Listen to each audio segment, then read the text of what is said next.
Aliyah, Kelsey, Caitlin, where wants to start? Start at the bottom. Second round.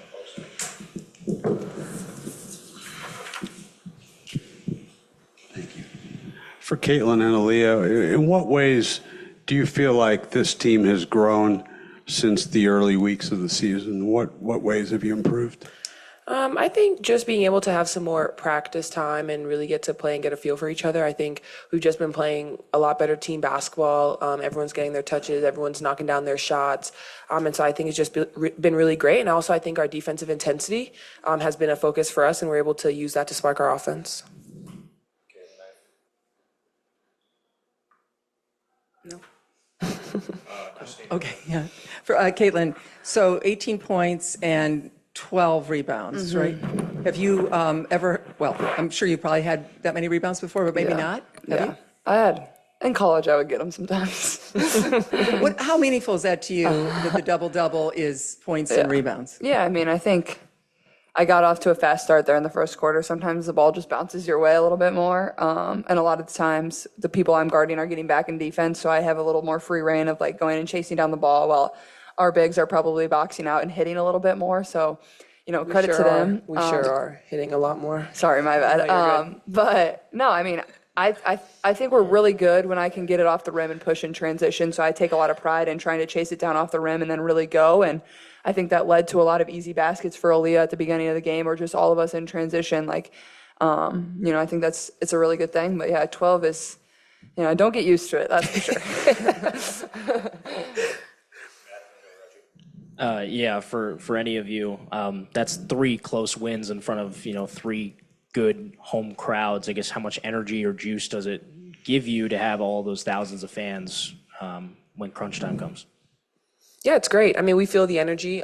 We use that to our advantage. They're cheering super loud, and so we're just thankful that they continue to show up and that they're super loud, because I mean we're playing hard for them too.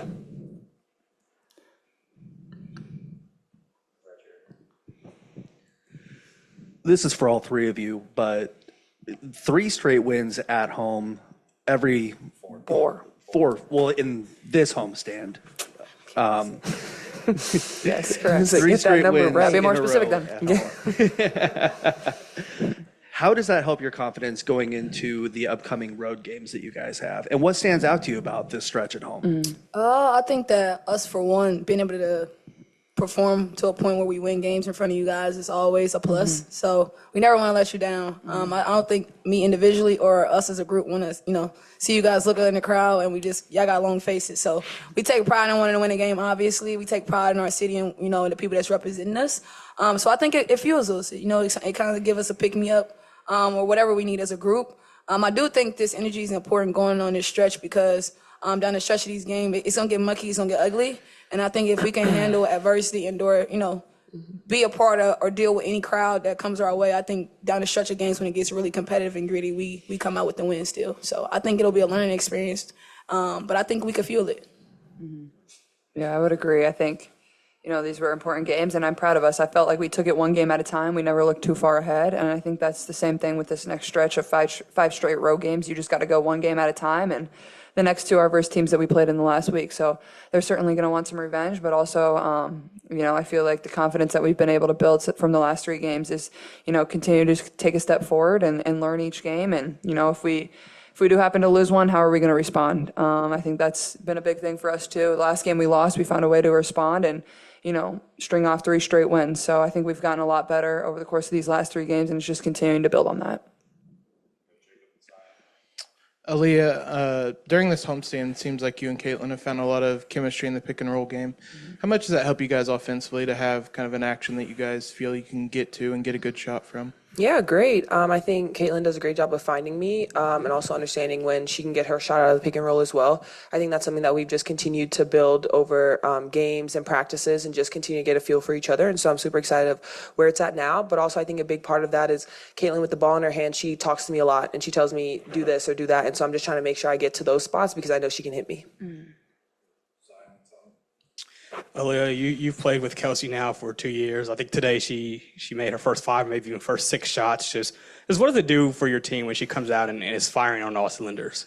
I mean, just continues to amp us up, really. I mean, Kelsey can score the ball. It's hard for people to stay in front of her because of her speed, and so she just blows by people, and we love that. Like, that is great energy for us because we know that one thing, we give Kelsey that ball, and she's going to go and won't be stopped. Speed demon. Kelsey, the three of you up there combined 62 tonight and 11, 11, 12 shots for the trio. Thanks. What's gelling for you three, and including Alyssa, especially these last two games as we've seen you all play well together?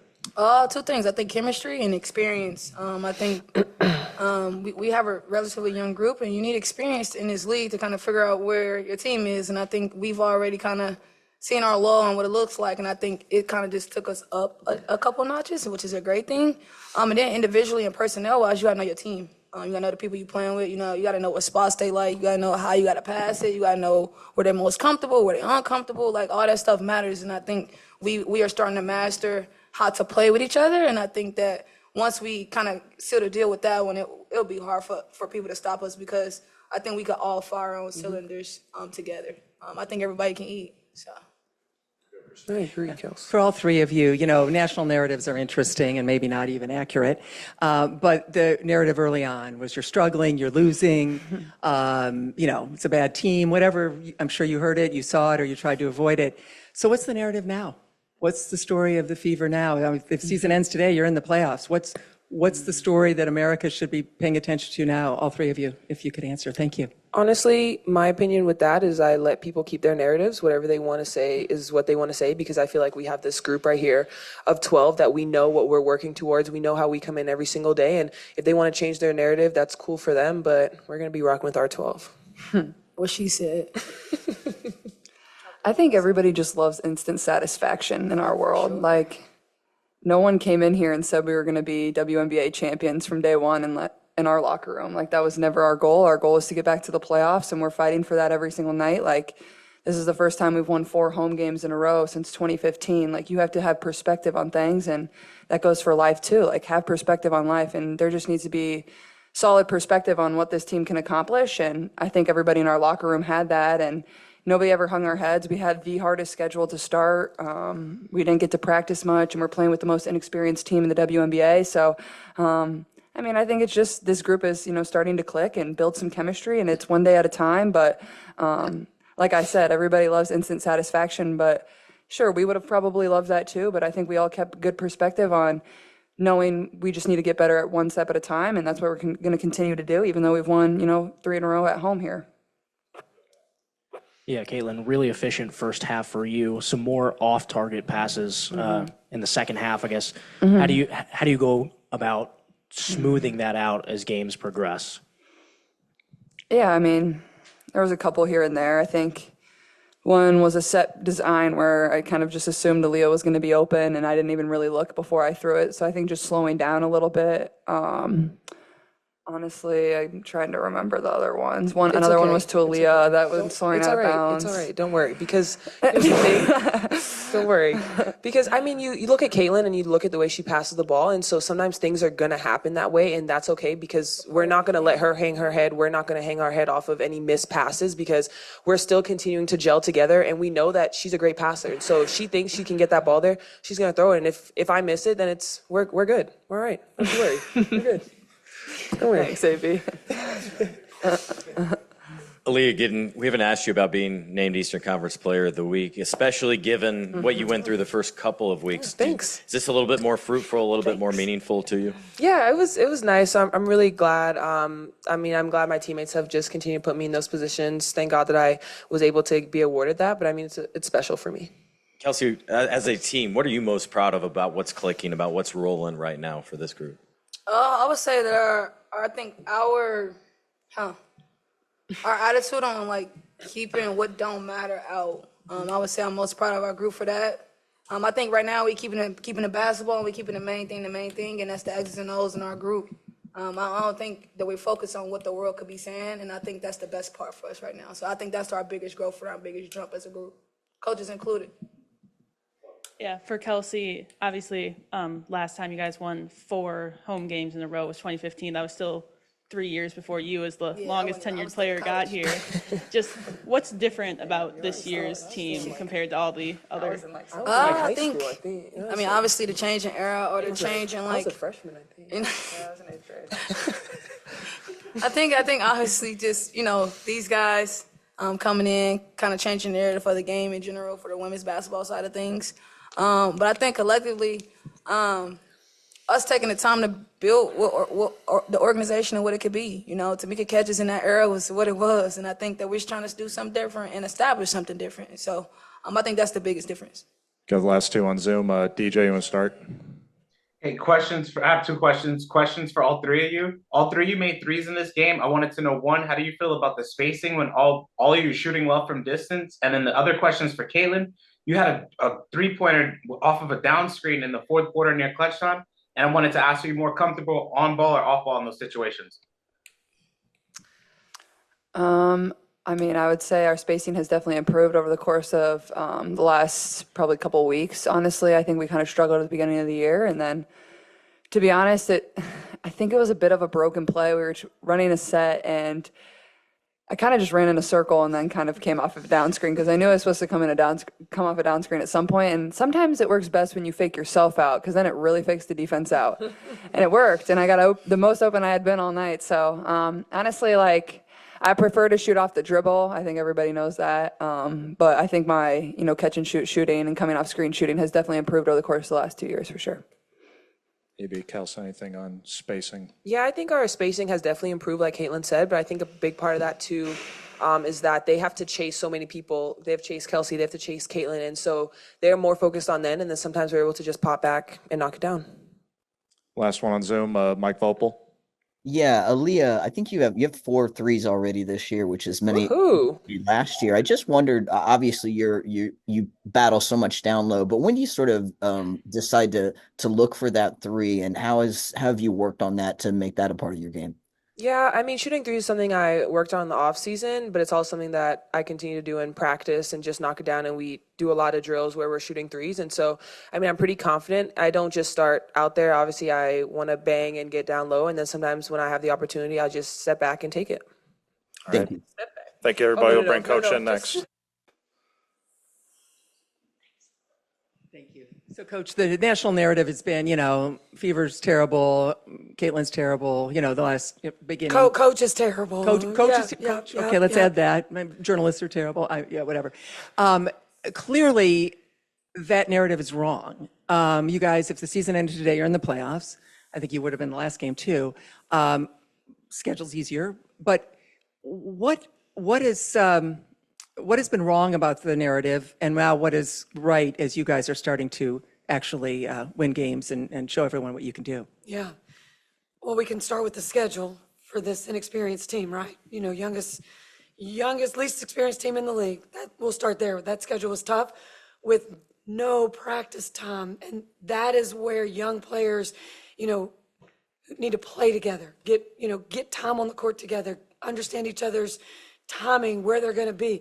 So between not being able to practice, playing the toughest teams in the league, every other night, I keep saying it, but just the way these guys keep showing up, I'm so proud of them because now they're getting, they're feeling what it should have felt like from, at the beginning for them.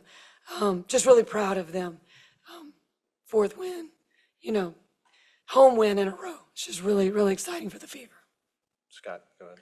To that point, Kelsey said the thing she's most proud of is how they've kept everything inside, how they blocked out the noise. How do you feel like that has been successful?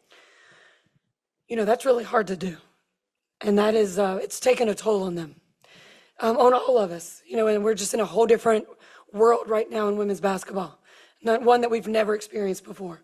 So we're in this learning curve of trying to figure this all out. And we were trying to do it early against the toughest teams. Now we've had time to practice. Now we've had time to gel. Now we've had time to get some minutes together and just build confidence. That's another one. We just weren't able to build confidence, and that changes that changes everything when players are able to build confidence. And I think Ryan told me on the way here, our 6 wins, we've had 4 players in double digits scoring. I mean, that's that's what we can do when we have time to put it together. Go Bob, then we'll go Matt. Christie, now that the schedule is humane, Love that word. feel free to use it. Yeah. What has changed, and do you see specific instances on the court where you see the learning curve coming along, where you see people starting to understand what they're doing? Yeah. For me, it's the timing of mostly the passes into the post. You know, we've been really going into Nalissa and AB, really working on some high-low action with those two. I really think, you know, that's just a timing thing. And for me, we're getting better and we're able to work on that at practice.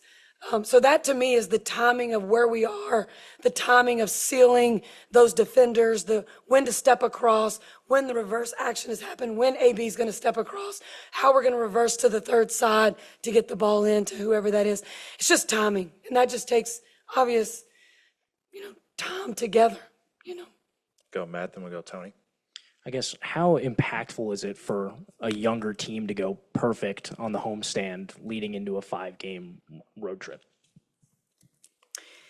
Yeah, these, just to get these wins at home, the fans have been showing up, the sellout crowds, just to be able to put, a product out on the floor that they're proud of. I mean, we can't thank them enough for coming out. The fans have been incredible. But yeah, just to have these wins and then now to go back on the road against Atlanta, against Chicago, it's going to be tough. They've all been close games, so they're going to come at us with everything. We just got to stick to doing what we are doing, staying together, just keep improving every time we can step on the floor, whether that's a practice session, whether that's a video session, or in the 40-minute game. That's what I told them today. Like, we can't think about what's coming up. Like, we've got to get better in these 40 minutes. Tony and Zion. Christie, this is the second game in a row that all four of Nalissa, Kelsey, Aliyah, and Caitlin have all been effective and had similar shot totals. What to you has allowed that quartet to gel and play better these last two? I think a lot has to do with just understanding, when we're playing in that fast pace. Like if you have the advantage, 3-on-2, 2-on-1, like you keep that advantage and you keep attacking. We're really learning that when we're back 5-on-5, we've lost that advantage. Now we've got to execute. So now we're doing a much better job executing. We're doing a much better job of executing ATOs, baseline out of bounds, sideline out of bounds. But that's just that practice time, being able to work on it. Zion, go ahead. Christie, when Caitlin was in here, she talked about how, your goal was never to win the whole championship. You guys wanted to just make the playoffs and be in a spot to do that. I guess, how have you been able to keep this team grounded through the slower start you had and get to a point where you're competing? Yeah, just, it was a challenge for them, just to show up every day, not having success, going 1-8, just that's really hard to do, to keep coming back and just beg, asking them to just stick with it. Let's just keep getting better, keep improving. And to me, that is what I am the most proud of, is they kept showing up, and we just keep improving in certain areas that we're focused on, that we're emphasizing. Go Reggie here on the right. Sure. Coach, I don't know if you've been asked this before. I haven't heard you talk about it at all, but you've been asked a lot about what you've done to help keep the players' confidence up. But what have they done to help your confidence up? And what's different about this team now going into the upcoming road stretch that wasn't there before? It's funny, when we were having that hard stretch, and it was some really hard, tough times. You as a leader, you don't have a break. And so you just have, I've got great people around me, great assistant coaches, a great trainer in Todd, who's been doing this for a long time. And he is always really quick to send me a text that's unexpected, that just kind of gets me back grounded. Lead us, coach. Like, we're ready. Tell us what to do. Players have a way of knowing you're down and just walk by you on the bus and hit you on the back. I know it's small things, but coming from players, those are huge. And when they do those things, I make sure that, I find a way to thank them for that, in the next few days. Because they just, they're grinding too. But again, I've got a great support staff and assistant coaches, and so I'm really lucky for that. Got two on Zoom. Taco, you want to start? Thanks, Ryan. Hi, Christie. Christie, tonight your 74% of your shots either came at the rim or along the three-point line, and you're leading the league on a per-game basis for those shots. What is it about those specific looks that you think really helps your team and enables your offense to be as good as it's been over the last few games? You know, we just really keep talking about paint touches.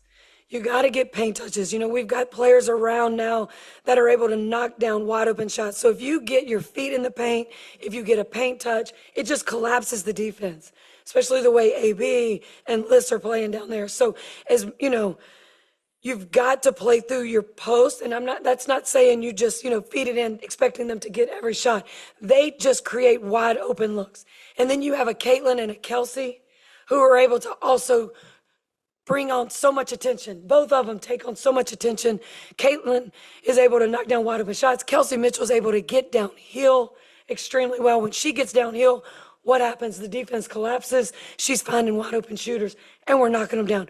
So that is the way we have to play for us to be successful. For us to have 4 players in double digits, where the points are spread, the attempts are spread across the board, and just keep knocking down those high percentage shots. Got the last one, Willie. Thank you. Hey, Christie. To sort of go back to that very first question with those negative narratives, somebody who, sort of flew under the radar with negative narratives and she sort of was very patient and poised was AB. You just touched upon it. And it's no coincidence that during this winning stretch, her offensive production has picked up as well. For a second-year player, she's come across, whether it's in press conferences, on the court, sort of being a right arm to Caitlin. Can you just talk about her maturity level and her poise and just her overall persona? Because it's just very impressive. And, because she caught a lot of flack early this season also. Yeah, AB, I say it, she's so extremely hard on herself. And when she wasn't playing well, she really, she just was more concerned of she was letting the team down. And so, she just got in the gym. She got with Jared. He's her coach, and, they just went to work. And then the more we played, she started figuring out the timing of things, her and Caitlin, the timing with her and Caitlin, the reds, the traps that were happening with Caitlin. She was able to roll to the right areas, to get those touches where she was making this decision, whether she was attacking or she was kicking. But AB just got confidence. She got confidence after the Connecticut game. She went into business mode. And she's just been, business-like and doing what this team needs. She's been a focal point. She's knocking down shots. She's shooting a high percentage. She ended up with 22, I think, tonight. I think she didn't end up with that double-double, but 8 rebounds. I mean, I'll take that every night. Really proud of, just her and the leadership that she's bringing for our team. All right. Thank you. Everybody. Thank you, guys.